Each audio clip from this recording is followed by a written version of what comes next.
Unsere Vision ist, Our vision is to be able to better understand cancer cells, cancer stem cells, and to develop diagnostics and therapeutics to be able to combat late stages of cancer, so-called metastatic stages. Biologist Andreas Trumpp chairs the Department of Stem Cells and Cancer at the German Cancer Research Center, in short DKFZ. Trumpp is also director of HiStem, the Heidelberg Institute for Stem Cell Technology and Experimental Medicine, which is a public-private partnership supported by the DKFZ and the Dietmar Hopp Foundation.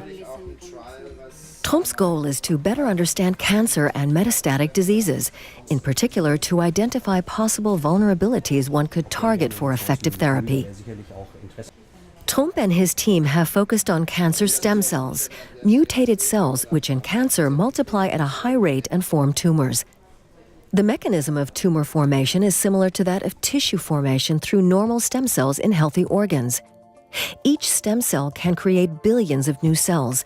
The rare stem cell occupies a special niche and produces progenitor cells that multiply rapidly.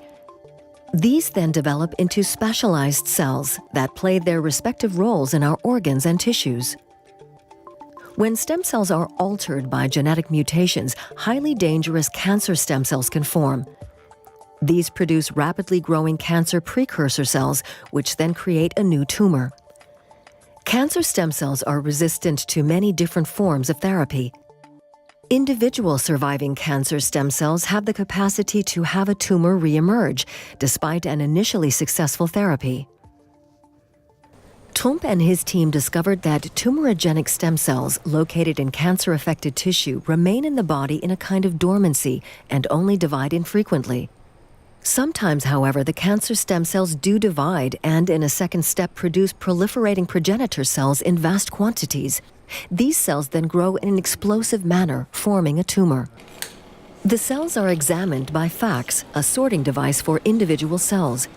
Using fluorescence markers, lasers, and electrical charges, it allows the separation of individual cells from the treated tissue sample and examines their surfaces and signaling networks. Once the cancer stem cell has fulfilled its purpose, it can fall back into a deep sleep, which protects it. It is presumed that this sleep is the reason why cancer cells manage to survive therapeutic measures such as chemotherapy and radiation. They remain silent and untouched in the body. Using certain signals, the cancer stem cell, well hidden between other cells, can continue to divide and form a new tumor. This would be a possible explanation for the recurrence of cancerous tumors and metastases, even years after a successful treatment. Nowadays, we have relatively good ways of combating primary tumors, but individual cells can still detach themselves from the primary tumor and infiltrate the bloodstream, which then distributes them throughout the body and allows them to form metastases in other tissues. In this case, the tumor is already fully developed, and unfortunately, we cannot cure metastases or metastatic diseases.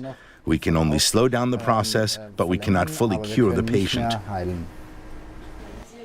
Trumpp and his team have come up with many different ideas in the fight against the deadly sleepers, the cancer stem cells.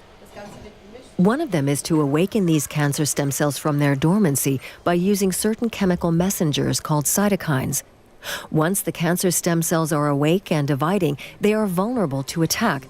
Now they can be reached and possibly eliminated, both by chemo and radiotherapy.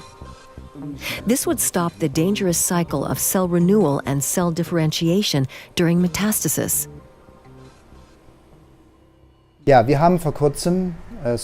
Recently, we identified metastatic stem cells in the blood of breast cancer patients. These metastatic stem cells are characterized by the presence of 3 different surface receptors, specific proteins. One protein controls the migration. A second protein, the invasion into other organs, such as the lungs, bones, or the brain. And a third protein prevents our immune system from recognizing these cells, which can thereby evade the immune system. There are still many questions left unanswered in cancer stem cell research. Do all tumors harbor cancer stem cells? What triggers their cell division and differentiation? At what point could an entry into the bloodstream and thus a possible metastasis be prevented? These questions are those of basic research. The goal is to understand this disease and thus one day make it possible to find specific cancer stem cell therapies. Our research, as well as that of our colleagues, shows that we continuously better understand the secrets of stem cells, the tricks of cancer stem cells as they avoid the therapies. We are definitely on the right path, although much research is still needed to develop specialized therapies to combat metastatic stem cells and one day, perhaps, even metastases that have already developed.